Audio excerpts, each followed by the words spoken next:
Hey everyone, and welcome back to the Cancel for Maintenance podcast. If you are joining us for the very first time, we are a show that takes a behind-the-scenes look into the gritty, non-glamorous life of aviation maintenance. Our goal is to give a peek behind the curtain of aviation maintenance, give some laughs, and impart some wisdom that will hopefully give some reprieve in your day and prevent mishaps. I am your co-host, Six. I'm MVP. And our third host, Shoreline, is in the back silently making sure all our audio is good to go and our faces stay meant for radio. For today, we are joined by two amazing guests. Our first guest is a licensed mental health therapist who specializes in aviation mental health, prior to which she has worked with veterans and serving people in the criminal justice system. She is a frequent guest of Horizon Air's Human Factors class, and fun fact, her favorite vegetable is cheese. Please welcome Kora, the aviation therapist. Welcome aboard, Kora. Hello. Welcome. Thank you. Cheese. Wait, cheese is a vegetable? Yes. It is today. I guess we'll figure that out. And our second guest is a registered dietitian and a licensed dietitian nutritionist. She is affiliated with such groups as the Academy of Nutrition and Dietetics. And she is the owner of True Course Nutrition, which helps many aviators and other aviation specialists meet their dietary needs without undue sacrifices. She's here to bust many myths about our food and mood. She is also known as the aviation dietitian. Please welcome Jill, the pilot nutritionist. Welcome aboard, Jill. Thank you. Welcome. Thank you so much. I will say this was happened pre-show that our conversations have already been mind-blowing to us. Me specifically. I'm sure there'll be many more mind-blowing occurrences throughout the episode for both ourselves and our listeners. Not to oversimplify today's episode, our topic today, with the aid of our two experts here, is mood and food. We released an episode a couple of weeks ago about diet and health where MVP and myself more or less bared it out for the whole masses about how our less than adequate healthy choices have caught up with us. If you haven't listened to that episode, please definitely check it out, and you'll hear more today just how misunderstood a lot of that stuff is between the two experts here. So, there's been a lot of mental health and nutrition, gut health studies out there. And how the two of them are connected together. Let's say that much. Ladies, do you feel that there's a strong correlation between our moods and the way we feel and the foods that we actually eat? Absolutely. I'll speak a little bit and then I'll toss it to you, Jill, if that's okay. Sounds great. Great. So yeah, I always joke that, you have a second brain in your gut.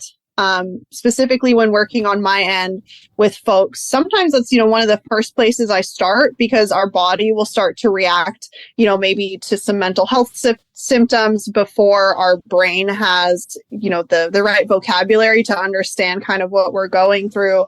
And so when I'm, doing an intake or getting to know someone, one of the first questions I ask is, hey, how's your diet been? Have you been able to enjoy your favorite foods?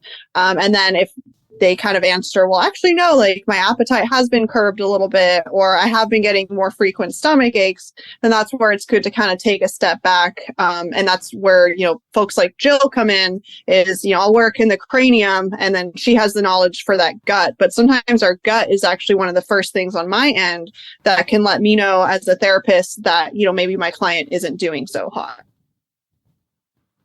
Agreed. So I don't know if you guys have ever heard this before, but within your small intestine, there are trillions and trillions of gut bacteria that live. And so for a lot of times when you find someone that is having mental health issues, it is because of the lack of gut bacteria. So the gut bacteria actually chew up all the fiber. So think about if you eat an apple has a lot of fiber to it. That fiber goes into the gut.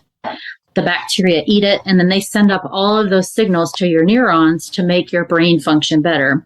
So the folks that come to me that don't eat any fruits and vegetables, guess what? They don't have any bacteria or very little bacteria in their small intestine, and they may end up having some issues that they're working through. So the quality of your diet is directly correlated to the quality of your mental health. Would you agree with that, Kora? Oh, absolutely. Which is, like I said, that's one of the first places to start, because as, a practitioner, I can only go so far with someone in their brain if they're not, getting adequate rest or adequate nutrition. And so, that is definitely one of the foundations that I like to check in with folks is, are you eating enough and eating the right things and resting enough that, the things that I teach are going to stick for longer and we're going to have a better success rate. I obviously understand that it's not as easy as just, eating more right away, but that is definitely a place to start. It informs me of, how far we can get or how to approach the situation. Mm-hmm. Yep. So, with that said, like say, with the foods you eat, because we mentioned like there's bacteria in that eat all the fiber, say like you eat apples and stuff. Are there some foods that can induce or aggravate stress? Like say if someone's like having some mental health issues or they're not feeling so as up as they normally would, if they eat certain foods, would that aggravate the issue? Absolutely. So if someone's already stressed and they're taking in a lot of caffeine, that will cause a lot more stressful situations because it increases all the additional functions of the body. So think about if you're stressed and you're living on coffee. I have lots of folks that just live on coffee and don't eat any meals all day. What happens? They end up having irritable bowel syndrome or loose stools or, all kinds of other issues because they're not taking in the food. Someone that might be eating, I'm sorry to pick on you, Kora. So cheese, we love cheese, but there are some cheeses that are highly fermented. So think about like a gorgonzola or a blue cheese. They sometimes might affect people in strange ways if you eat a large amount of it because of the aging properties with the cheese. So yeah, there are definitely certain foods that you have to watch. And if you're more stressed at certain times, you don't want to cause the body even more stress to where it just goes haywire and then you're down for the count. Interesting. So when you guys are asking your questions to a new client or whatever, and you're asking about, the diet, how, and how they can, so you can tie in with the brain or help fix their diet or whatever, is there specific foods that you hear the most common of, or ones that make you go, oh my gosh, we have to make a hard right to fix this immediately, or otherwise there's going to be, X amount of, repercussions for it? Kora, do you want to comment on that first? I'll say with what I know, like water, I'd say is, I'm staying in my lane, but like water is one that like can definitely lead to a lot of things. So that's probably where I start with. I'm not a nutritionist, so I do try to, not speak on too much of that, but water really impacts our brain, the ability for it to rest when we do, lay down and go to sleep. So that's definitely something where I'm like, whoa, like, oh, you only drink like, 3 bangs and a Mountain Dew. Okay, well, let's try to not do that as much, or, continue that, but maybe add some water. So for me, like hydration is probably, where I'm like, whoa, let's get some more water in you. So to tie into that like, real quick, sorry, I was just going to say, for a lot of people who have a desk job, sometimes you don't think about water because you're not up moving around a whole awful lot. So do you have any advice of like what to do to make yourself maybe try to drink more when you're not exerting as much energy or sweating? Yeah, I'll say Absolutely. One, and I'm sure Jill has some. It's pretty juvenile, but like get a fun water bottle. Like get something that either has like a nozzle that you like. Like I really like Camelbacks because you kind of have to like bite it to get it. If you like drinking from a straw, like get that if that's, what kind of makes the difference. Also, like the rise in like carbonated water has been really cool to see. It kind of, moving soda aside and getting more people aware of that. Just kind of find something that you're excited about, even if it's like putting stickers on a water bottle you like and having it on your desk, or, a sparkly cup with like a cool straw. I agree. I was going to say the same thing. So a straw, Okay. a fun bottle, thinking about having something in your vision. So if you're sitting at a desk all day, lining it up beforehand. So when I teach people about nutrition, I usually teach them about, visual aspects. So sitting at a desk, maybe you want to have 2 or 3 different bottles, 2 or 3 different flavors so that you don't get bored. Basic water is pretty boring. Why not add some fruit to it? Or maybe, crush up some different flavors, put some Mio or something in it. I'm really big on electrolytes as well, because a lot of us, are incessantly sweating and we really don't realize it. Even when you're sitting at a desk, you're sweating, stressful situations. So putting some electrolytes in your water causes the thirst mechanism to turn on and causes you to drink more. So I'm always thinking about that with hydration. Going off the other aspect you guys were asking about, what else would I go down the list of? So yeah, number one, almost every single person that I've worked with in the past in aviation is severely dehydrated. You hear lots of situations about blood pressure. It's the number one reason why airline pilots fail their medicals. You could probably sit in a room tomorrow with some of your colleagues and hear dozens of folks that are on blood pressure medications, probably prematurely because they're just dehydrated. So number one is definitely fluids. Number two is because of the aviation community and the busyness of it, I hear a lot of folks like living on protein bars and protein shakes. And I think about, especially for maintenance who are probably listening to this podcast right now, a protein bar or protein shake never kept you from getting sick. It doesn't really have any vitamins in it. Cows don't have vitamins in them. So you have to think about that in the aspect of, if you want to live a long life, what are you putting in your body and how is it going to fuel you for the future? So I kind of always go down that aspect of like looking, what's the number one thing that they're putting in most of the day? And you do hear, I had a protein shake, I had a protein bar, I had another protein bar, I had another protein shake. So then I'm like, okay, how long are these people going to live living on all these processed packaged foods? That's exactly me when I was in my 20s. I'm not gonna lie. It's like the 3 bangs. Yep, or not bangs, but it was Jolt. I don't know if anyone remembers that. So it was Jolt. It was Red Bull. It was all the Red Lions. Maybe a Coke in there. The protein bars. What were the 1.6 we had over in the Middle East? The Rippets. The Rippets. Oh my gosh, Rippets. Yeah, I remember Rippets those. got you through the war. So I didn't realize this, going off tangent here. So the Rippets MVP and I had, they were like these short stubby ones, like the Sprite cans you see for kids at a kids section. And then we had another guest some time ago. It was Remote AMT. He told us they sell like full-sized cans in like Family Dollar stores. I didn't believe there's full-size cans of this? They do. I mean, don't go get them. Don't go get them. Oh, yeah. Oh, I can't now anymore. Anyway, especially the way things are going. And especially when you said like, aviation specialists and pilots, they normally say, I ate protein bars or I ate protein shakes or drank protein shakes. I'm sorry. It's like, that's 100% true because that's every shop that I know of has at least 2 giant cans of protein mix, some type of protein mix, and there's always at least a couple of individuals who have another can of pre-workout powder. And I don't know when this became a trend, and I think it's probably one of the one things I've never really got on the train about is some people will take these protein powders or not protein, but the pre-workout powders and just take it raw, like. They won't mix it in water. They'll just take a scoop and just take it down by itself. I'm like, why?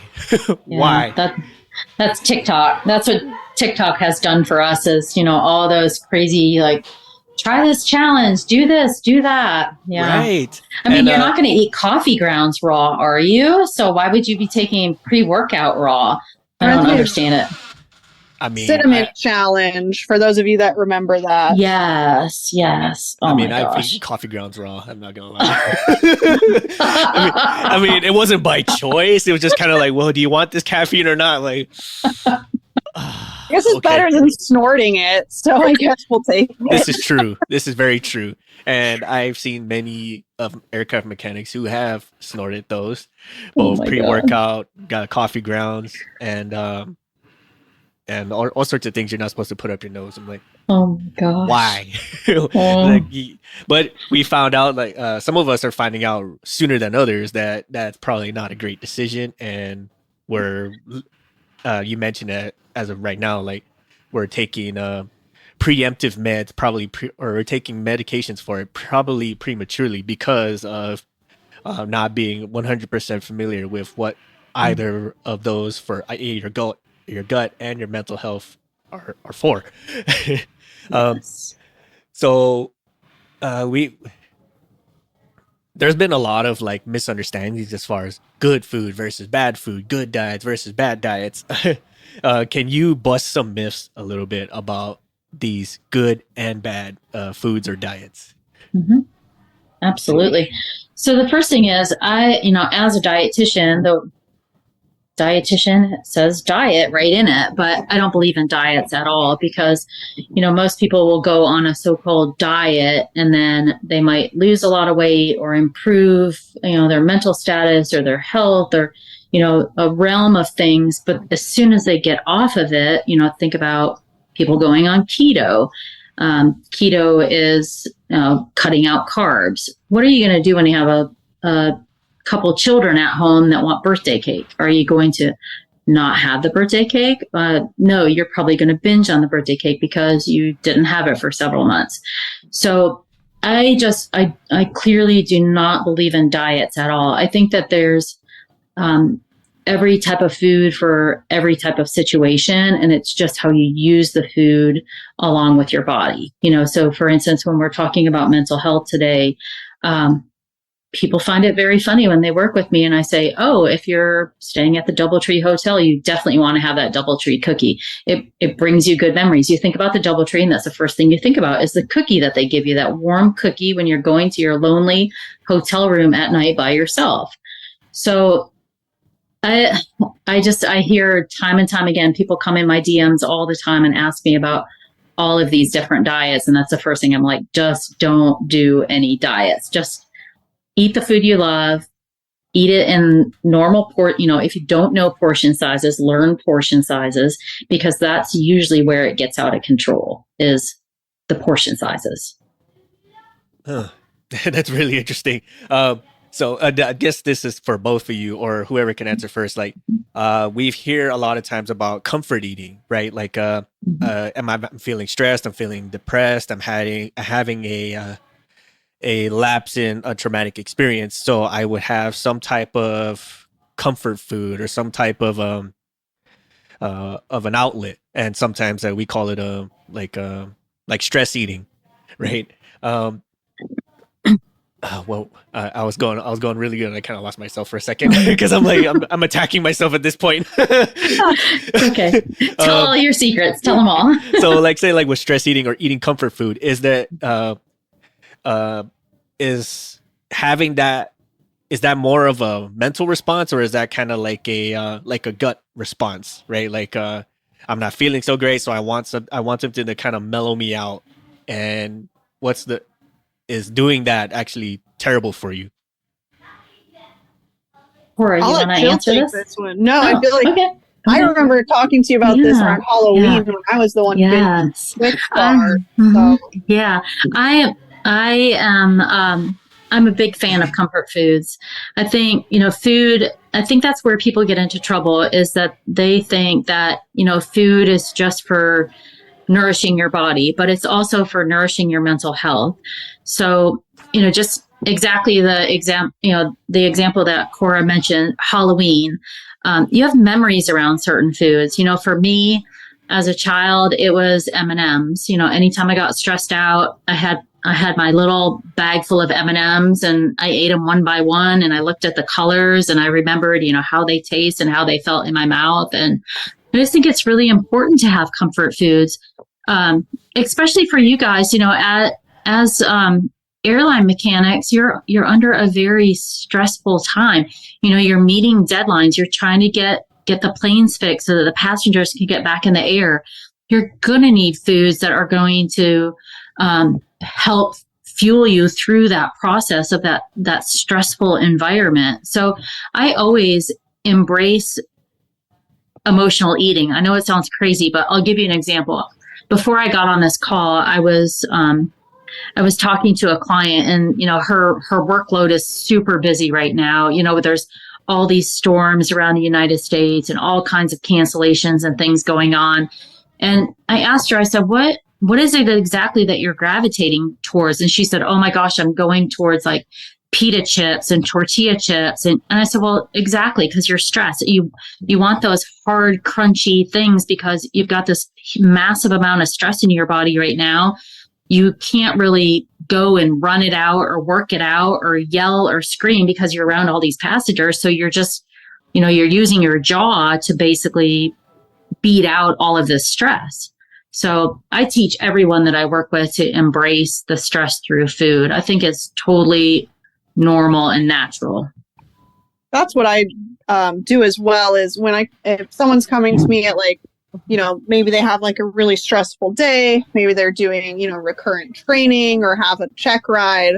I'm like, okay, well, you can't control any of the outside things, but let's try and put like a bright spot in your day. What's your favorite food? That's always one of the first questions I ask if I'm making like a self-care plan. Is let's start with that to kind of continue off of what Jill is saying. What can you pack in your lunchbox or like DoorDash or put in your desk that you're going to like look forward to? And I kind of treat that as like a sacred time, during the day when I'm working with folks on self-care and self-preservation. Sacred time. You ever just been like the magic word, sacred time with like your favorite food? It's a very intimate moment. Pretty. I'm honestly picturing that because that's more or less like how I feel when I actually do have a quality time with the food I actually want, right? Because we've you guys hit the nail on the head on that. Like a lot of individuals, especially a lot of trends, let's call that, where they say either like food is just fuel for the body, and you hear this a lot with many avid athletes. Let's say that, where like they say like they eat like plain brown rice, plain white chicken, or just broccoli. Whatever. It looks terrible. It looks terrible. It probably tastes terrible. And some of them have even recollected that it is terrible. And you could just see the misery in their eyes when they eat it. But then a lot of people follow what they say because, I mean, let's face it, they're buff. Like they're huge. They're buff. They win trophies and all this and that. But I'm just looking at some of them. I'm like, man, that just looks terrible. I mean, yeah, you look great, but I'm sure like at some points you probably just beat your head on the wall because, I mean, that just looks bad. Now, say like someone who stress eats a lot, like me. That's what I was getting ready to jump in and say. I was like, well, how about somebody who stress eats, who eats their emotions? That's me to a T. That was me as well. Like, so like, yeah, like us, like us, and I'm sure a lot of aircraft technicians out there, they stress eat as a means to kind of soothe themselves. Like, we have been told that doing a lot of that is not good for you. So, I think what I'm going to say is like, how do I make that good for me, both mentally and physically? Yeah, Jill, I think this is a you question. I think it's you too. So one, stress eating. Usually, how I teach stress eating is exactly what you guys were talking about earlier. Is don't spend your days eating boring plain brown rice and plain broccoli and boring chicken breast. Get the foods you love. Have the sauces. Portion them out though. Know what your body needs and when it needs it. If you're eating the same old boring thing every day, then you're going to end up wanting more and you're going to go looking for more. Absolutely. So with stress eating, usually what I say is, find out what is that food. Is it Captain Crunch? Is it potato chips? Is it ice cream? Kind of like Kora said in the beginning, with the water bottle, find a nice, enjoyable bowl or a container and portion it out. And then, maybe your stress eating happens when you're by yourself and you really just want to be present, with what your feelings are. So like maybe you had a really bad day at work, things didn't go right, you worked overtime, you're exhausted. You need to separate yourself from everything that's going on inside your house or, wherever you are, and just really be mindful and enjoy that food and just, understand what you're going through and work through it rather than, coming home, going in front of the TV, getting the ice cream carton, eating right out of the carton in front of the TV. Because then what happens? The ice cream carton's empty. You don't really even remember that you ate it. And then you get to the bottom, you're like, wait, it's gone? So just, try to enjoy, even though you're stress eating, try to enjoy those moments and kind of recollect on like what happened during the day, why it happened, why you're doing this. You'd be amazed at what you find out. And Corey, you can comment on this as well, as far as like the mindful and the mental health side of it too. Yeah. So on my end, I just want to make sure people are eating, because, lack of hunger and lack of appetite, or even, some extreme cases where you can't keep it down. I would rather have someone, go a few days, maybe not eating like the best thing in the world, but I would rather them do that than like not starve themselves. Or, if you are eating, not like if you're chowing down on cereal with potato chips and chocolate, how can you add like maybe like some water to that? I work with a lot of folks, being smart about like drinking alcohol. So we talk about, okay, so without lowering the amount of drinks you're drinking, what can you do to have it have less of an impact on your body? So I'll tell them, eat something a little dense beforehand, maybe add a cup of water in between every drink. So I'm definitely from like a harm reduction versus, a harm elimination standpoint, I guess. Is I would just rather have someone eating at all than, punishing themselves and not eating what they want to be eating. I mean, that pretty much put me on blast right there, because I've done that too, and I've heard that term as well, like harm reduction versus harm elimination, because we've all have done it probably, or probably have been guilty of it. Us as mechanics, that is where like we come to a point where like, okay, I need to do something about it. I need to change. So like our brains naturally revert to something. It's okay, if I need to fix it, I need to eliminate it, or I need to remove the problem. And usually that that has like some kind of extreme measure, like straight up elimination. Like I'm just gonna cut out alcohol altogether, or I'm gonna cut out red meats altogether. Right? Yeah. I tell people it's better to half-ass something. I hope I can say that word on this podcast. Oh, totally. You're. We've said way worse. You're fine. Okay. I tell clients, especially working with folks in aviation, that is such like a perfectionist. Like, there's a lot of room for people to be perfectionists, and I think that's how some people thrive. And so, kind of, separating yourself from the expectation of being perfect and teaching people to literally like just try like half-assing something, because it's so easy to psych yourself out of, oh, I already had like, what a quote unquote unhealthy breakfast, so my whole day is ruined. It's like, no, maybe that meal, but, keep going forward. Don't just, throw in the towel if it's not going to be perfect, or, that day isn't perfect, or that meal isn't perfect, or whatever skill you're working on. Is just kind of like learning to accept, half-assing. It's better to go half-ass a workout than it is to stay home and not work out. So that's kind of something that I work with folks. Can't remember how I got there, but there you go. That actually strung the chord right there. Like, that relates to a lot of mechanics, especially when you start putting in working out too. Like, oh, it's better to just like kind of go and be half sick and just kind of do half reps than to just not go at all. That hit home for me as well, because I definitely have done that. I have definitely have done that. So let's put a small twist to this. Like, let's say someone is having is having like some kind of post-traumatic experiences, right? Like they or if they've had a traumatic experience and they're kind of feeling the after effects. So sometimes they can't stomach the food they like, or um, having they can't put down like sort of the foods that used to comfort them. Um, what sort of things can they do to kind of help break them out of that? Yeah. So what you're kind of talking about in psychology is what we call a deviation from the baseline. So it's kind of like, you're one way or the other from your norm, whether it's, good stress, bad stress. And so that can obviously affect our gut. So what was your question? I'm sorry. So no worries. So say like I have a post traumatic Oh yeah. a post traumatic experience, right? And Yes. and I can't put down I can't stomach some of the foods I have because of that traumatic experience. Like I've seen some individuals, they've had a like PTSD for something, and then they can't enjoy or they can't stomach food, much less their favorite food. So like Yeah.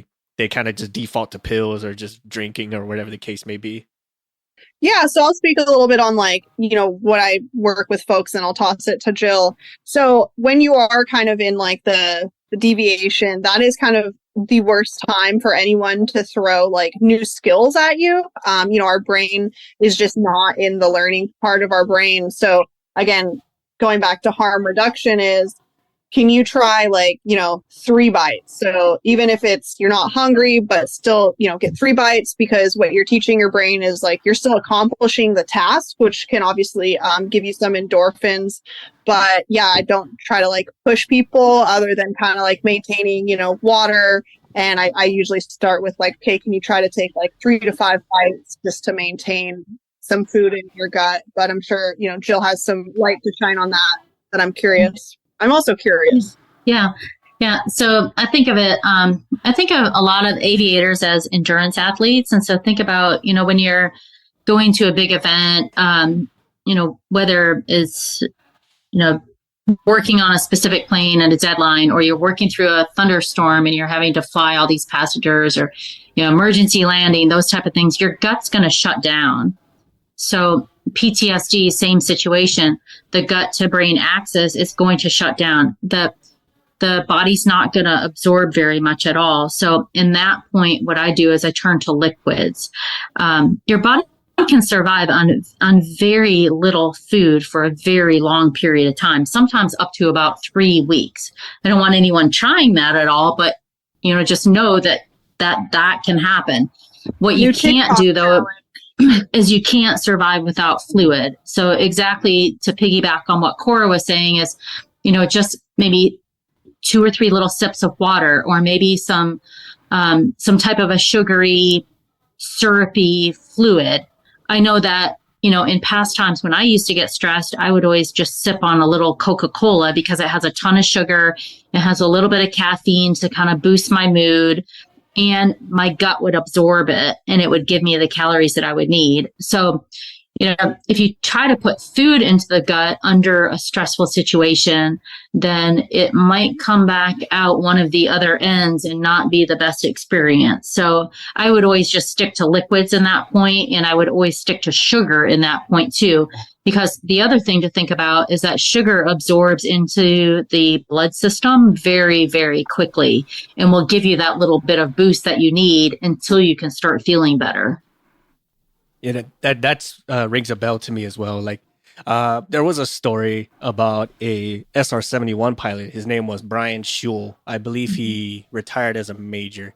Anyway, he was a SR-71 pilot, but prior to this, he was a pilot in Vietnam, and he crash landed, had severe burns, and because of that traumatic experience, when he was recovering in the hospital, he couldn't put down any sort of food except for cherry Kool-Aid. Oh my goodness.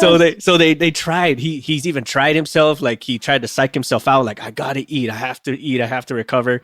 And he would just try to choke it down, and he would just throw it right back up.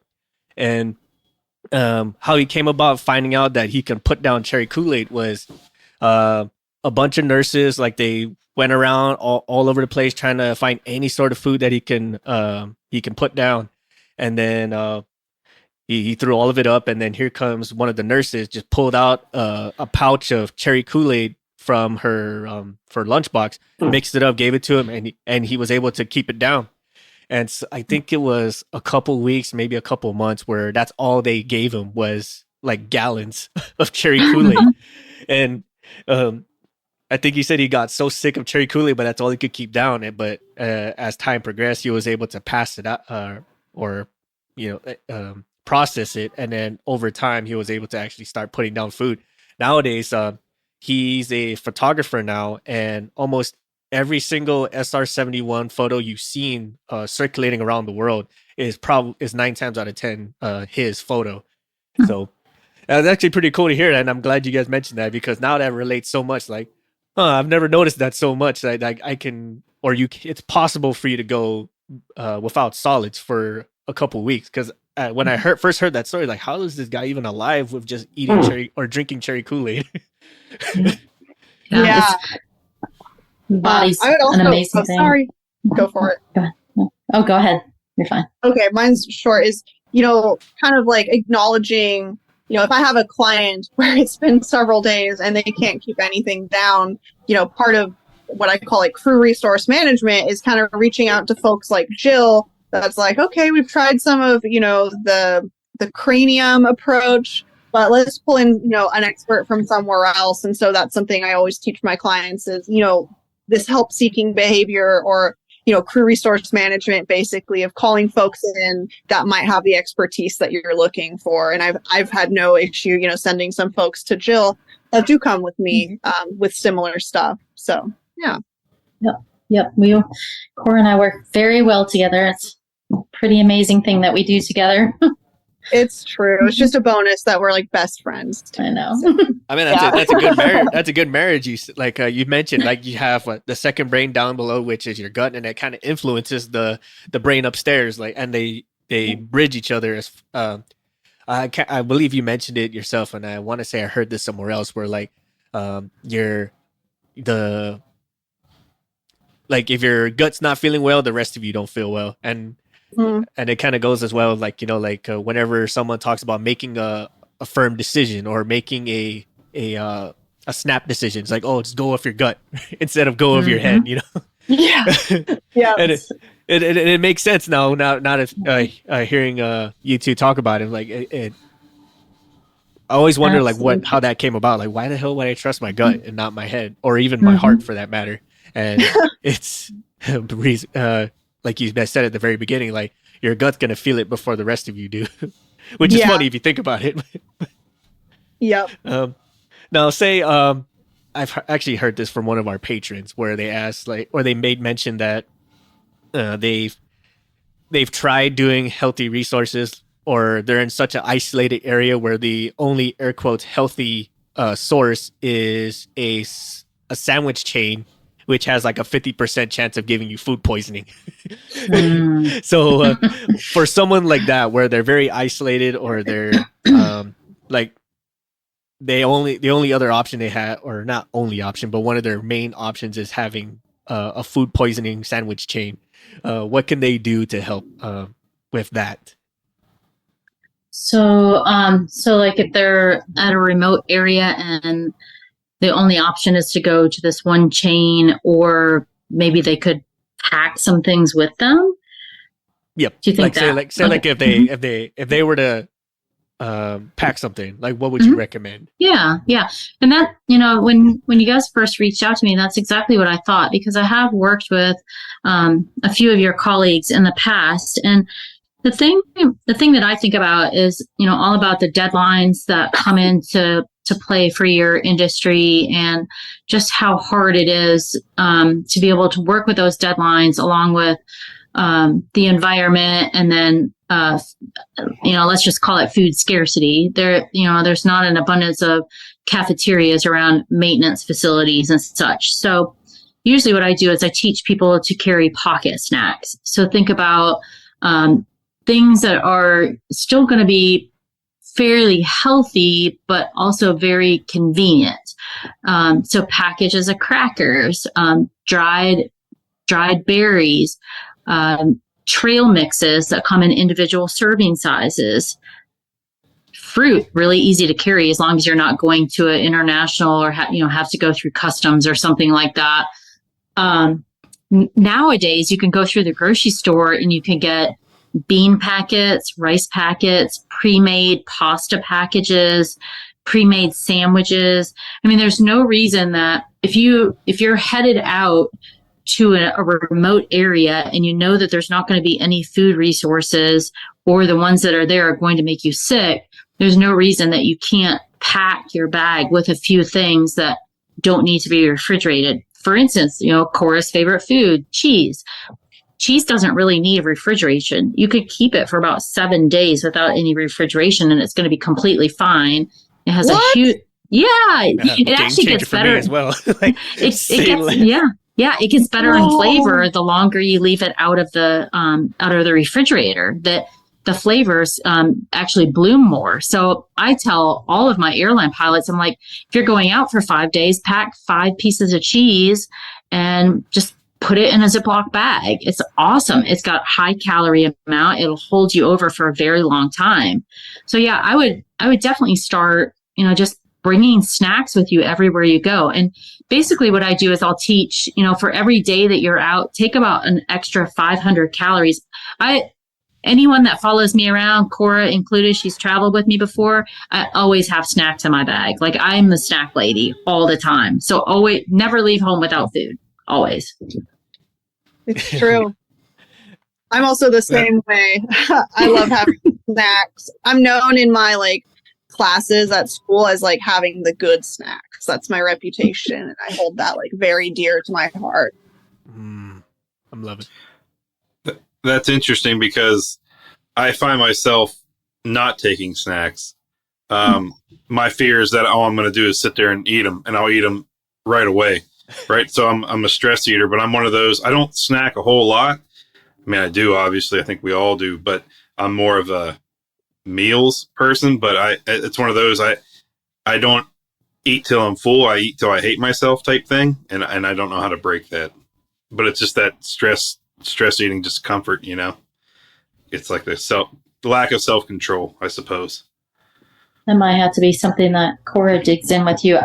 I'm not a mental health professional. I don't have a license to counsel, but as a dietitian, I have learned in school how to work with background. So, whenever you work with me, I talk a lot about childhood, like what happened in your childhood. How did your parents feed you? Because what's happening with you today, there's a reason for it. So, maybe your parents denied food in the past, or maybe you weren't allowed to have XYZ that you tend to eat up more than normal of. So it's definitely something to think about. Not picking on you, just no. Yeah. Mm-hmm. So, but to tie in maybe to the dietitian side, is there certain foods that maybe I should tailor towards that would fill me up quicker, but it's less of it that would fill me up, I suppose. Mm-hmm. If that makes sense. If I'm working right. Yep. Yeah, it totally does. So the first thing that I would look at is your protein intake. And of course, not from bars and shakes, but from real food, from beans and nuts and seeds. And if you eat animal products, animal meats and things. Most people that tend to not be satisfied enough tend to not get enough protein in their daily intake. So that is the first thing that I would start looking at. Okay. Now, have you heard, I'm sure you have, I was going to say, have you, but the body types, right? There's a lot of discussion you see online about endomorphic, mesomorphic, and is it ectomorphic? Mm-hmm. But I think I'm what they call the mesomorphic, right? I'm more caveman-esque. I'm behind in the evolutionary chain. So some people say that you, depending on what your body type is, you need to tailor your foods to what your body type is, and that'll help you, feel full but lose weight and reap better benefits. Is that a thing? Is that really a thing?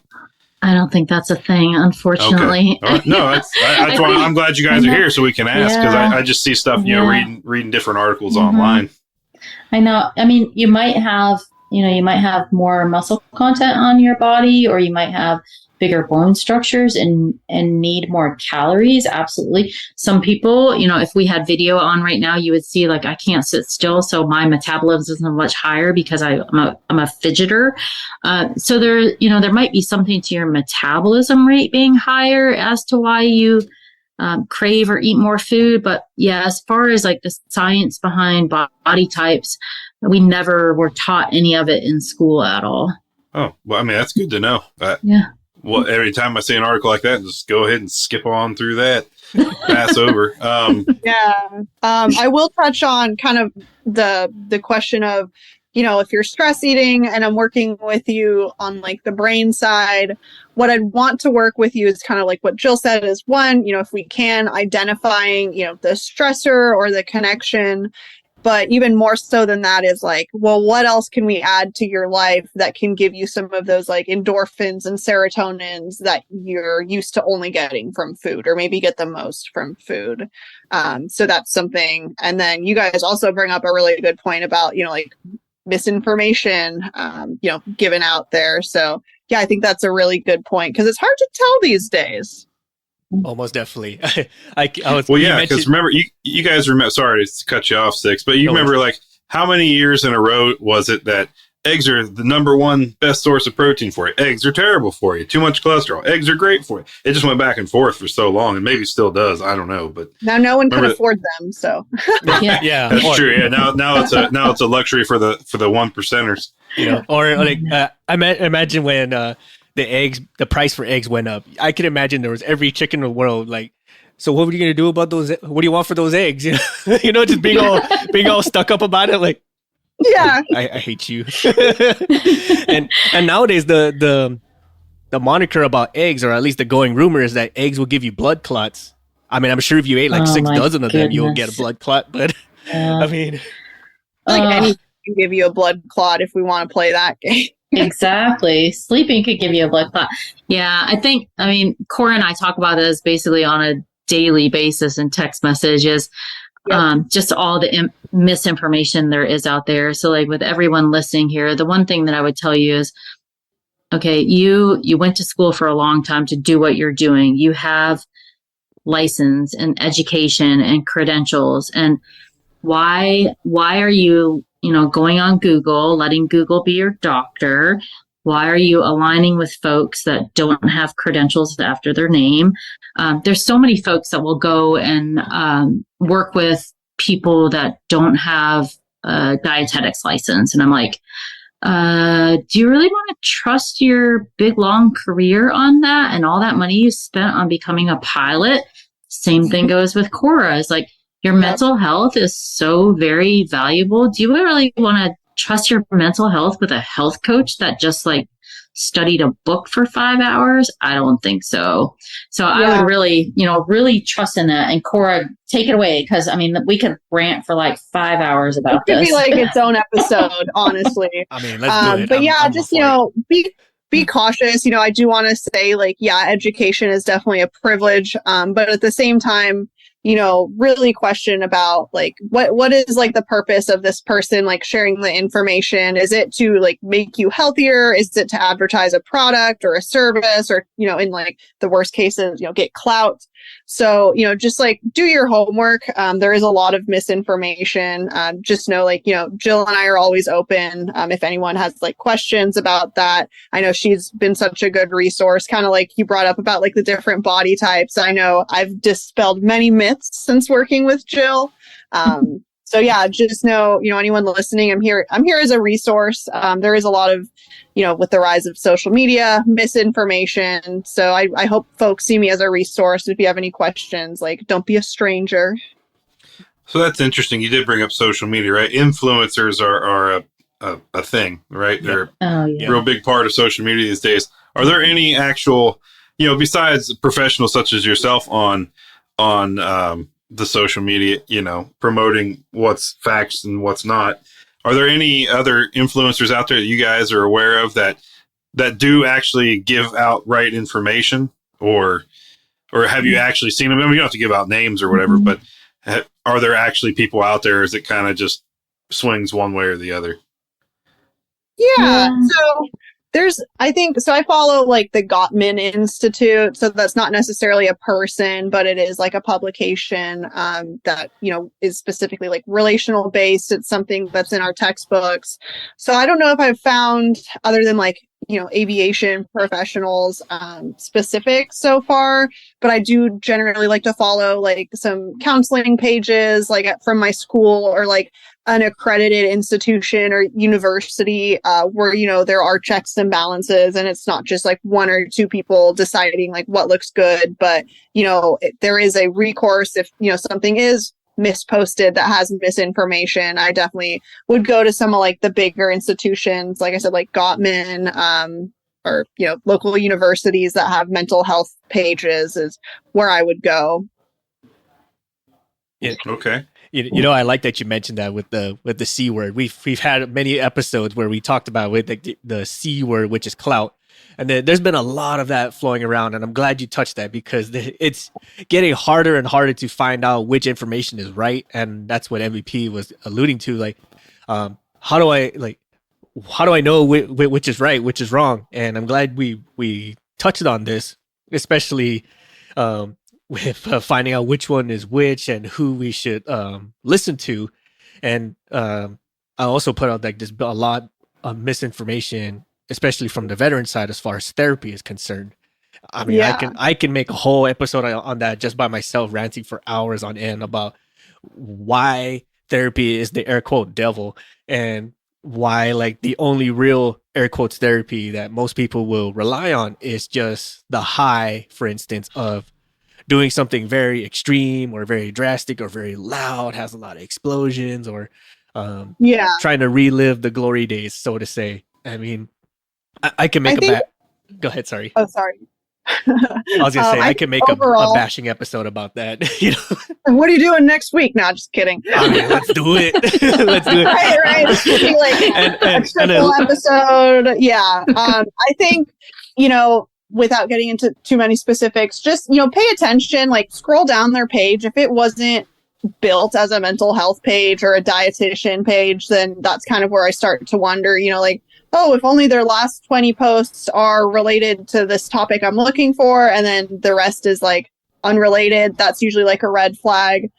Also, if anyone's like nudity or like not wearing clothes, and they're probably not posting for the right reasons, as far as like, right. Mental health pages. Yeah. If there's dancing with no pants on, I'm going to question their tactics and credentials. I mean, I've seen that too, where like some individuals, they'll be like sexy Rambo kind of outfits, and they say like veteran mental health, pew pew pew. You're like, I don't know about that, man. you're kind of giving me mixed signals here. Like, what are we talking about? Exactly. Where are your pants? Why are you? Yeah. Why are you wearing a hat? Or likewise, when someone says like, "Oh, try this new diet," right? Look at me, I got like 12-pack abs and stuff. Like, I'm pretty sure you were born that way. You know what I mean? Yeah. Or especially when. I'll go for it. Oh, Kora and I were just talking about this today before the episode. Actually, she was sending me a page of this aviation health coach that was, providing all these social media tips and everything. And I said, I'm glad you can see that, because I can't see that, because on his page, he had his shirt off and he was showing all his abs. Yeah. And I was just like, who's really going to hire this guy showing his abs and giving nutrition advice? Anyone that's on social media, if they start showing body parts that I don't normally see in a friendship role, I immediately just stop following them. I don't want to see all that stuff. If someone is twerking to suicide, then they're probably not in it for the right reasons. Oh, most def. Who was this one? He was a social media guy for the longest, MVP. He's like, eat cow nuts and drink blood and stuff. He was like all huge, right? And then they found the Liver King? Yeah, Liver King. The Liver King, yes. It was all huge, right? Like, if you can get big like me if you just eat cow nuts every day. I'm like, I'm pretty sure that's not the way to go, man. Yeah, Rocky Mountain oysters and livers every day. Yeah. I'll just be small. I'll be small. It's okay. I think there's something more you should be adding to that. Right? And then they find out he was juicing for like the past 12 years. Yeah. Oh my gosh. And that's funny. And it's funny is when some individuals like that, right? They obviously have done some extra activities to get that way. And then when they finally get caught in the act, they said like, oh, well, the whole idea behind it is just to bring awareness to XYZ. I'm like, I'm sure. Awareness to what though? I mean, this is me bashing Awareness at what cost?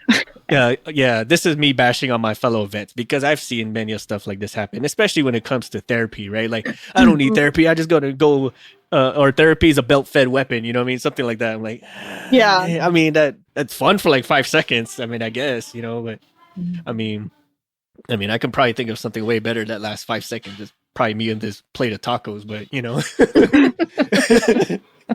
Taco Thursday, I guess, instead of Tuesday. Hey, yeah. Yes. Every day's Taco Tuesday. That's right. Every day's Taco Tuesday. So I know we had, in messages prior to this episode and all that, we had talked about vitamins and everything else. Mm-hmm. What would you guys say is the best food or nutrients to consume that is both beneficial to the gut and to the mind?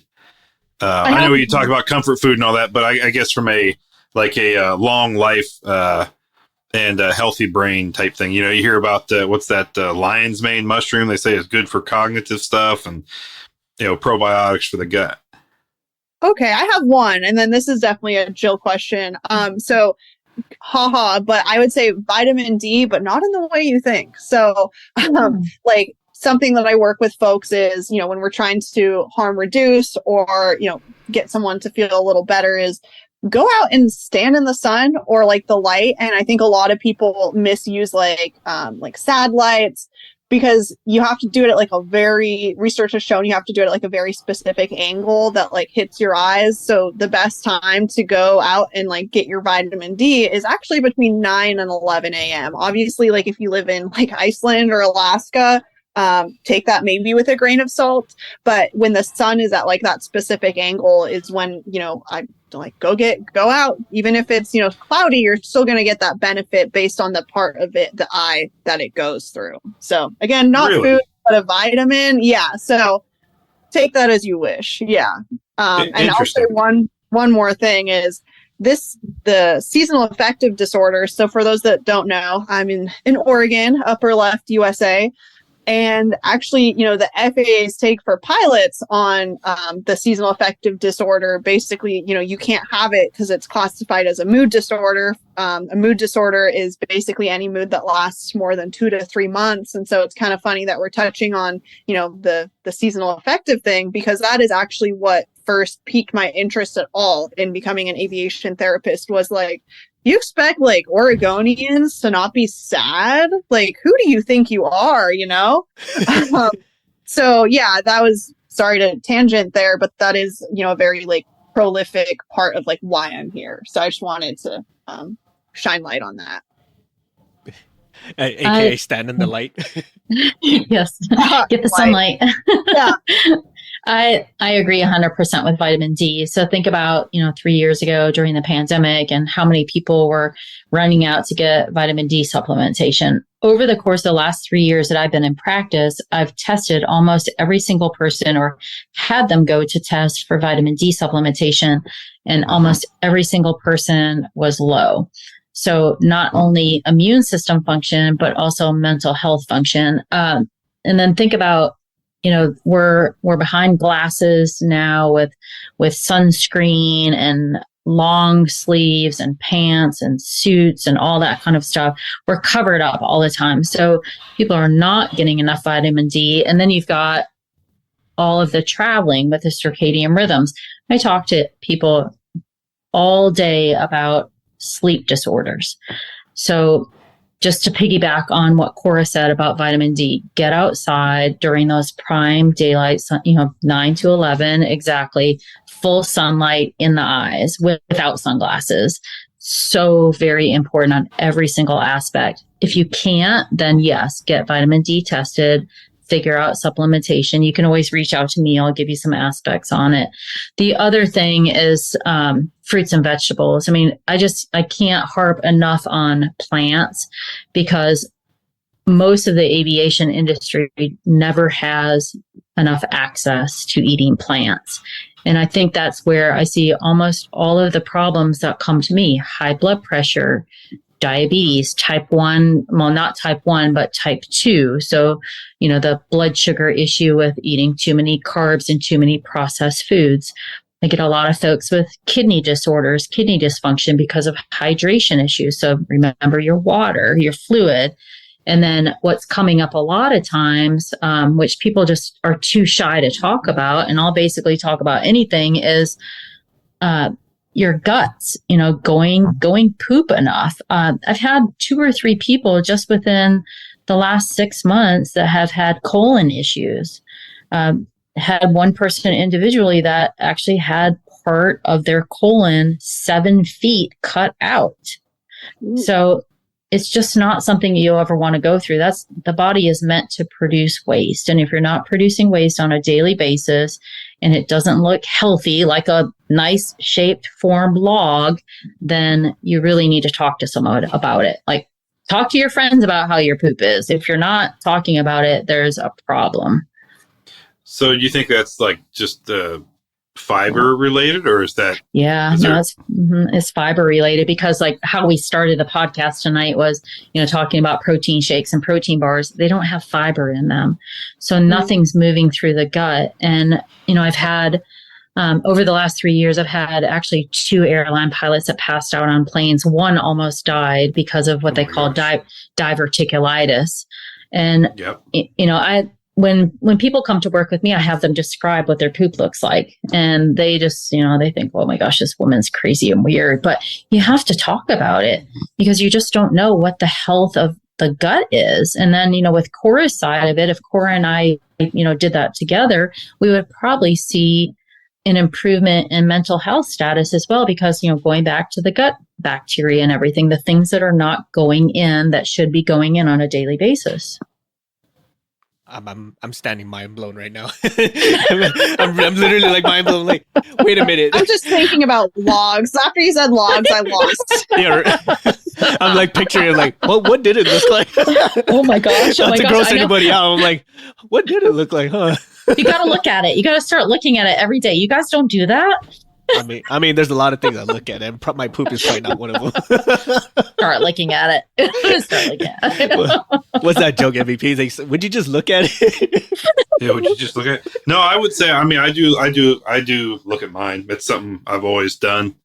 But you had mentioned, in aviation, not a lot of people in the aviation community get plants into their diet. What are some of the better plants, pilots, maintainers, people should go for if they're going, to bring into their diet, I guess. Excellent. So variety. Yeah, variety's number one. So I like to kind of label people as like the apple, banana, carrot people, because that's all that they've ever grown up with and that's all that they ever eat. So thinking about, if you had to say, okay, tomorrow I'm going to go out and improve my gut bacteria and my general health, I'm going to go for deeper, darker, and brighter colors. So blueberries, cranberries, strawberries, raspberries, spinach, any of your orange squashes. So like rutabaga or butternut squash or sweet potatoes. North Carolina is, the home of the sweet potato. So I'm a big fan of it, but they're easy and they're transportable. And most people like them. You can put them in anything.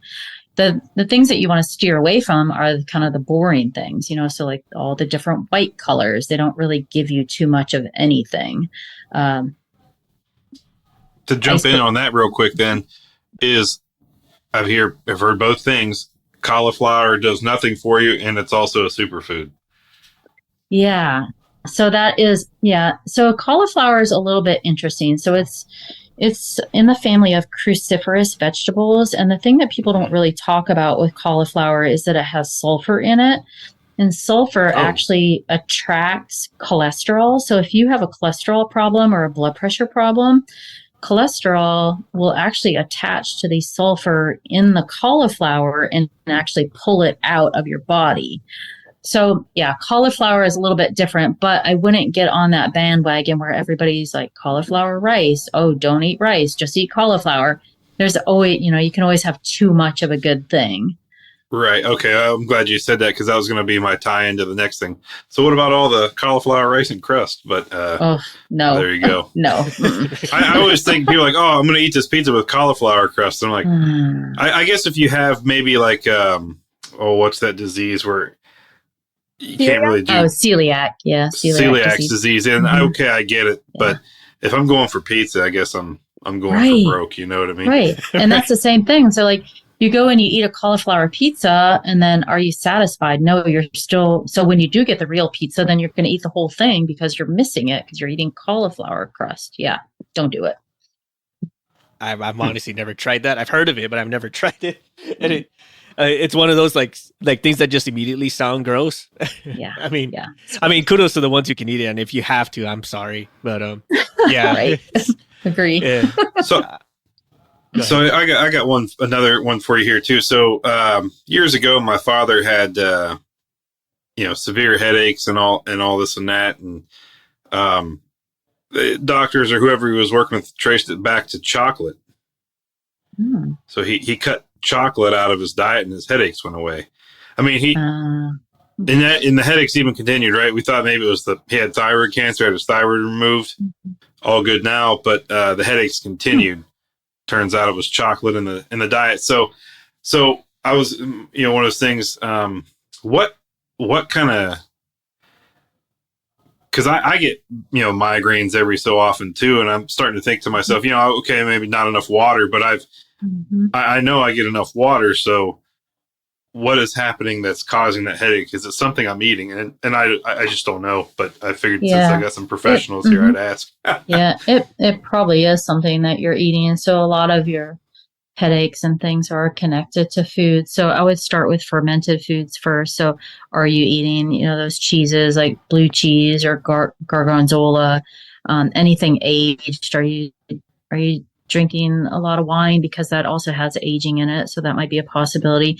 The chocolate with your dad, I'm thinking, how much chocolate did he eat? Was it a caffeine factor or? So yeah, I thought that too, because he used to drink a pot a day, but then he cut that out once he got the thyroid cancer. So he does like 1 or 2 cups a day now. I don't know why they figured out it was the chocolate or how they figured out. I'd have to follow up with him. The other thing I would think about the chocolate too is, think about the chocolate bean, and it probably had some mold on it. So a lot of people's allergies and headache issues are surfaced in mold.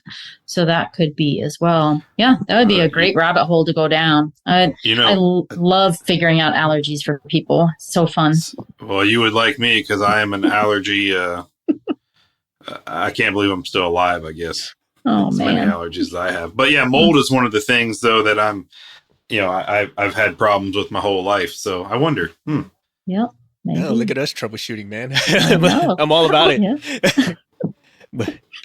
I hate to backtrack about that, but when Kora was talking about like how some in institutions or some pages, like they only spout so much, or they have like a one-sided view about mental health and diets and therapy. And I'm not going to call that organization out, but some of the stuff they have put out is, I don't know the best word to say without sounding too much like like just straight up bashing them. But like a lot of it sounds like very much like, well, like how do we red tape around this issue pretty much. Right. Yeah. And I feel the same thing is also being done with your diet. And like, but just eat more greens, eat less grains, or just go on the air quote Mediterranean diet or the keto diet, or just go straight vegan, right? I mean, I've seen people go vegan, and I've seen them like one step away from a stroke, pretty much. Right. And, I don't know if it's the type of vegan food they're eating, or if it's just become more of a fad than an actual vegan thing, or whatnot.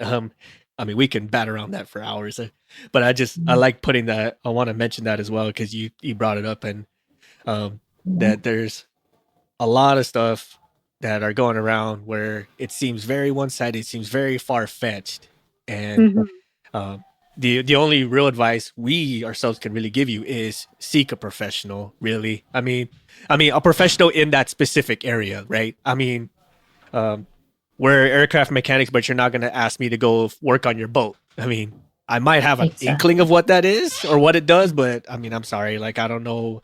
I don't know how to fix a yacht. I wish I did, but but I don't.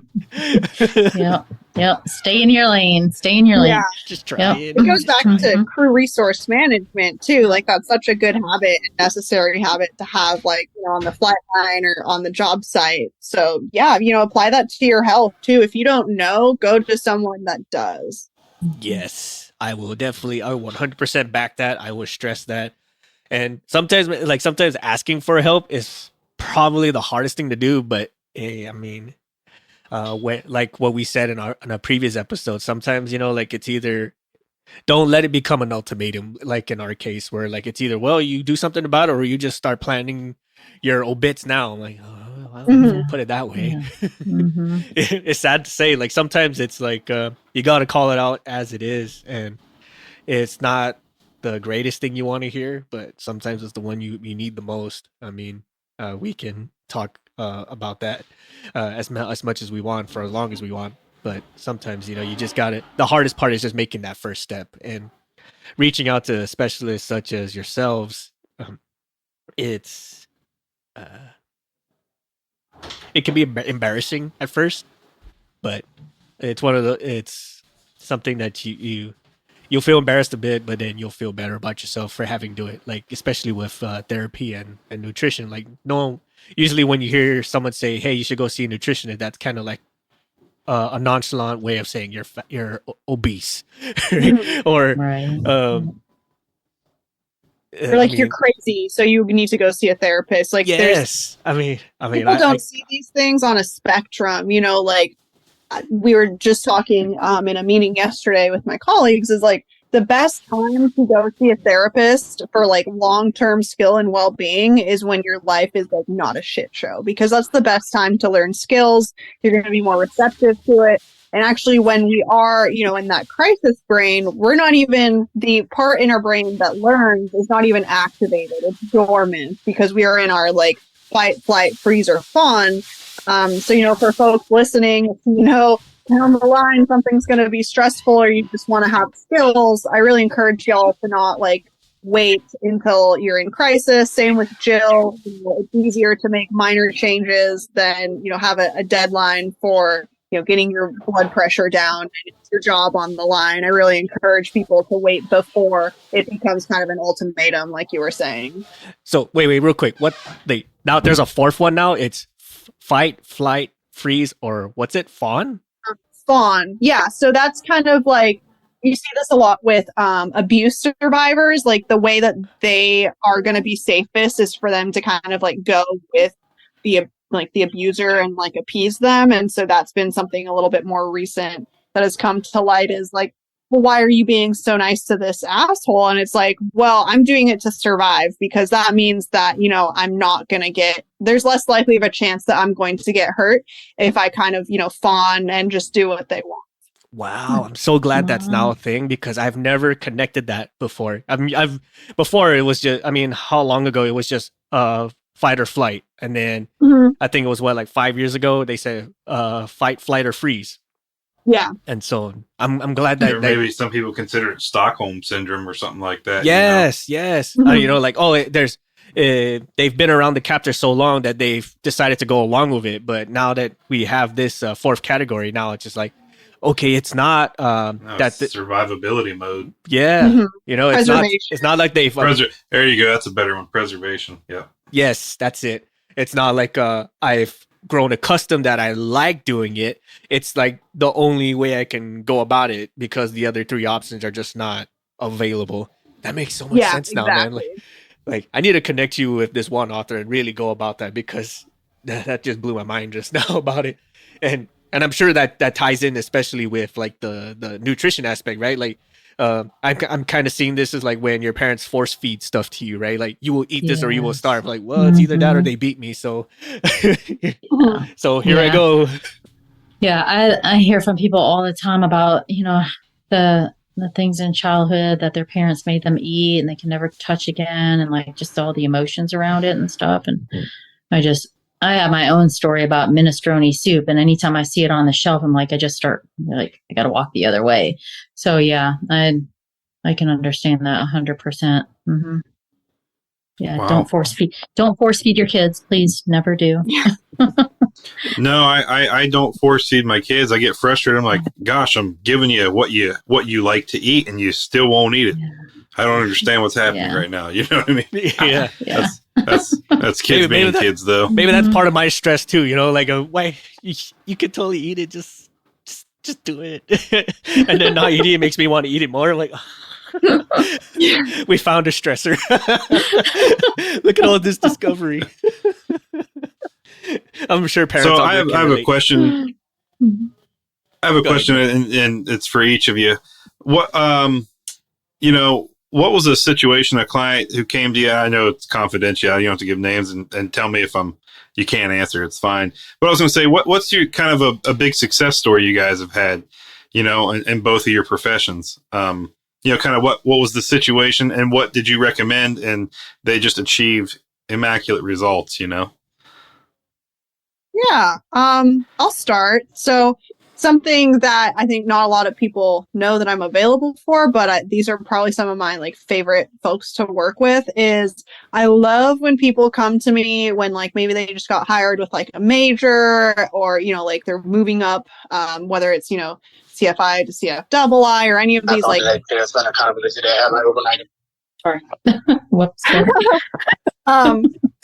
So, when I love working with people that are kind of self-doubters and, just switching how they think about things. And I love hearing, when people move up in their job or pass, their sims or their recurrence, just kind of working with people who have more skills than they think they have, but you just give them 10% more and just seeing them flourish. That's probably one of my favorite things, but I will acknowledge, no one comes to see me because their life is going so great. So, that does have something, to do with it, but definitely the success with folks going into training situations and kind of working with them, alongside the weeks of training, is a lot of fun. I'd say those are probably, my favorite, not to say that I have favorites or just that's the most concentrated progress that I generally see is, when I'm meeting with people once or twice a week while they're in their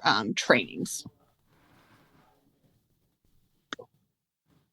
Very cool. Yeah. Training definitely takes a toll on people. I agree with that, Kora, 100%. Yeah. My biggest success story is think really how I got started. So back, 3-4 years ago, I had my next door neighbor came to me and said, I think you're a dietitian, right? And I was working with sports industry at that time. And she said, well, I've got this pilot who went into his FAA medical today and actually failed it. Long story short, I talked to the person, failed medical because he was diabetic. He did not know he was diabetic, and his A1C, which is the 3-month average of blood sugar, was 10.4. So to put that in perspective, A1C for the FAA needs to be 6.5 or lower, but for diabetes, it needs to be 5.7 or lower. See, he was double the amount. So imagine what could have happened on that airplane had he got on a second flight sometime. Yeah, he had no idea. I call it I didn't know exactly how bad I really felt. So, and I will say, sorry, I get a lot of clients who have pilots pass out in the flight deck. Yeah. So it's kind of a circle of this traumatic experience. Your pilot next to you is passed out. I need to talk to someone. So I was just connecting. We kind of see both sides of that. Yeah. I mean, Kora and we could probably, we'd have to be anonymous, but we could probably write a book about the stories, pilots passing out, diversions, things happening. Is how they keep it out of the media is beyond us. It's unbelievable. Baffling. Yeah. I mean, just, so yeah. much that the media doesn't cover. Wow. It's wild. You didn't think about that because, you never hear about pilots passing out. Plane diverted to XYZ due to pilot passing out for medical situation. Yeah. Blood sugar levels. Yeah. Right. I've even had Holy pilots like have folks on the ground, like die or come close to it. I know there was one recently in the news, I think in like December or January, but I was shocked because I'd heard stories leading up to that and I kept waiting for the others to like hit the news, but they didn't. And so that was definitely one of the first times like, wow, there's like a lot of effort being put to like hide some of this stuff. In one of the extreme cases, like a line person lost their life on the ground because they were squished between two heavy things. And I never heard about it on the media. So that's pretty crazy. I mean, terrible. that's very shocking, but I'm kind of, or MVP and myself are kind of sort of not surprised about that. Yeah. And you can think about this too when it comes to pilots when they seek either of your help, right? It's usually like something like, hey, I don't want the medical branch to hear about this. I don't want people to know what's going on. I'm sure you guys have stories galore about those. So similarly, like the crew might, I'm not saying they do, but they might have had some kind of understanding of each other. It's like, hey, if something goes wrong, we want to keep this amongst ourselves to the point, because if something if this breaks out or leaks out, then that could be grounding for a wide number of reasons, be life-changing for a number of reasons.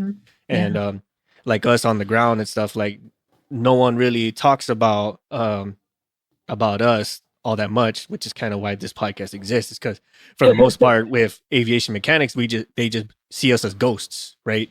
They believe we exist but don't actually acknowledge our existence, if that makes any sort of sense. Like there's just these green gremlins that come out on the full moon, and next thing you know, like the plane's fixed and we're off on our trip, or you notice when you're not there. Yes. And so like say like when like the unfortunate accident of someone getting smashed between two heavy equipment, MVP and I have seen that dime a dozen, sadly. It's either people getting crushed or people getting their hands ran over or losing a couple fingers, something to that effect.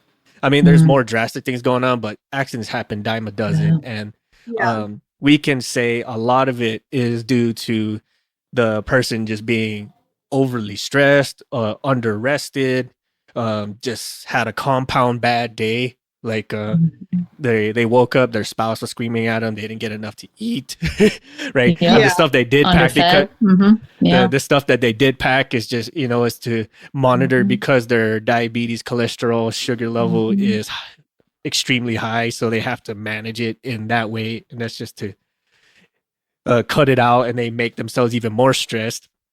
And on top of that, they got their crew chief or their boss screaming down their heads to get the planes up and out. And one thing leads to another, and then next thing you know, either without thinking it or indirectly thinking about it, they find themselves in a situation that they can't afford, which is another reason why we love doing what we do, is because we ourselves saw that happen. I mean, not to say that we're in the same realm as either of you, but we've had people come to us and just dump their feelings, and like, I mean, we're not licensed to do any of this, man, but the fact that you're saying this is better than you keeping it to yourself and then taking it out by saying, you know what, I think it's okay if I stick my hand in this place that shouldn't go, or I think it's okay if I move one step slower, and then something drastic happened. Well, I think you bring sorry to go on a rant there, but that's it's true. Oh, but do you guys remember Damar Hamlin, the Buffalo Bills player, that suffered, the cardiac arrest, and if you guys remember, like, they stopped the game. They did not continue the game, and that I remember was like a huge deal. Folks that saw it live, and so I think that was a wake up call that we are affected by seeing people we work with get injured. He was lucky that he didn't die, but that does have a huge impact, and I think that was really broadcasted well in the Damar Hamlin example, because everyone kind of came to the consensus like, whoa, that was really scary what we just saw. So even though none of the other players or coaches got injured, they made the call to stop the game, because now we're seeing seeing those things on the job can be really, scary. Right. And then you hear all the injuries that happened prior to that, like, oh, concussions are dime a dozen, or fractured spines or whatever are dime a dozen. Like, say what now? right? Or I think another one I want to say is the same player or similar players where they say like they've had so many concussions in their life that they have like the same uh, some how do I say this? They had the same brain network makeup as a 90-year-old with Alzheimer's. I'm like, holy shit, right? Yeah. And no, not to dumb that down a little bit, but it's I'm just glad like we've hit that point as a society where like something traumatic happens, like okay, time out, what's going on, right? Or at least we're starting to get wiser about it, which is or at least it's more aware. I guess that's the better way of saying it. Not to derail where we're going with this episode, but that's something that's definitely like that's looming around. I think that's one of the wonderful things about Kora and I. So I mean, and I always say that like the pandemic was a blessing and a curse because when the pandemic happened, we all everything shut down. We all reverted back to home. We were all away from people. But what it also gave us was it did give us the connection on social media, which a lot of times people say, oh, that also is a curse. But what I found was that no one knew who I was, but yet they knew that I could help them. So just like I was telling you about the airline pilot that failed his medical, he had no idea who I was. Like I was just a random person with a social media account, and he trusted me enough because he valued his health. He knew that I was a professional and that I could help him, and I got him back to work and in 48 days. So like those things, Kora wasn't doing the same aviation mental health. Were you 3 years ago, Kora? I mean, I'm at a year and a half. Now. I mean, that's the amazing part of it is the trust of our community that, we've put ourselves out there, in a kind of riskful environment because people don't really know exactly who we are and what we stand for, but they believe in us and they understand what we're doing. We have these success stories and, it's changing people's lives. And I guess that's one thing too, like you guys started talking about is we are on cash basis, and it's nothing about like, no, we don't want to hit health insurance. We don't want to get people in trouble. We're still abiding by laws and our license and all of those things. But sometimes it takes the stress factor out and adds the additional trust for people knowing that we're not reporting to agencies and information where we can be a friendly face behind a computer or a camera or whatever. And they can tell their story and know that it's not going to be put into a blog post or a picture's going to be snapped or anything, and they can get well. And that's amazing because, 5 years ago, that did not exist. It did not exist. Right. Yeah. And I think you hit the nail on the head too, especially, with having that friendly face and whatnot, because we've seen many a times where individuals, especially on social media, I think that's like the number one culprit as far as a lot of these getting exposed in all the wrong ways, where they share their story, they let themselves be vulnerable, and then next thing you know, like someone is getting like 1 trillion likes because they put something out, even though they didn't share their name, they shared that story, and that in itself was like a unique identifier enough to say, oh, they're talking about this person, right? Or they put that person's face on it, and they only shared the tidbits of information that made themselves look good. And exactly. You hit the nail on the head. Yeah, we can spill on that all year long. we can have like a whole separate series podcast about that. So I mean, now say someone is looking for a resource such as yourselves, like, or specifically you, where can they find you? I'll start. So they can find me on the Instagram at aviation.therapist.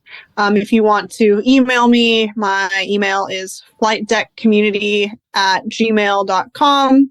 And then I do have a website. You can imagine it might be a little vague, but it's there. And that's going to be flightdeckcommunity.com. So those are kind of like the access points. You can send me an email through the website, or, DM me on Instagram, or do the Gmail thing. That is where you can find me. And I can be found also on Instagram as pilot.nutritionist.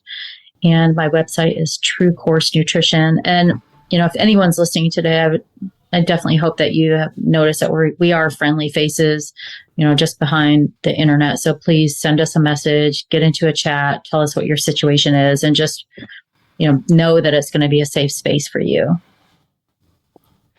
Yeah, anything else to add on anything MVP, or any last go backs, save rounds? No go backs. I appreciate you both coming on and giving us your professional guidance.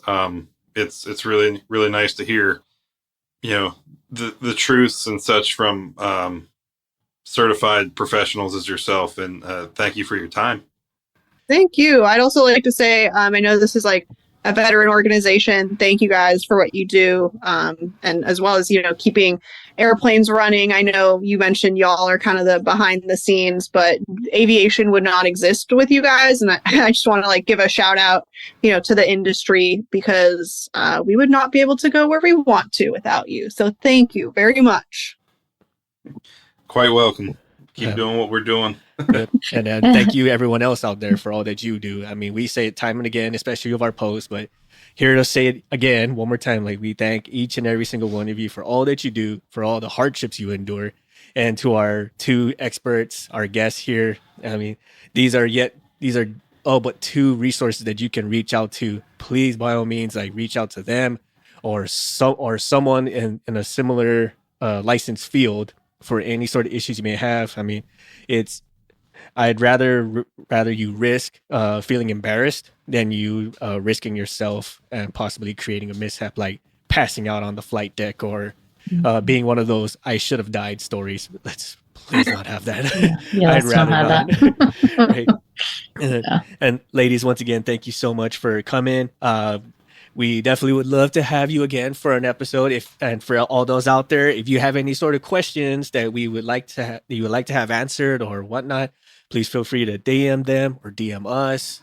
Catch us on all the social media links, our Gmail or our Discord, for instance. Those are the best ways to get a hold of us and to our guests. And let us know what you think. Did we miss something? Is there something you want to elaborate more? We can totally make a whole other episode on this. We can make this a reoccurring thing or even a newsletter thing. I mean, we ourselves learned so much 5 minutes before the episode even started, and our minds were just blown out into the skyline. I mean, me myself especially.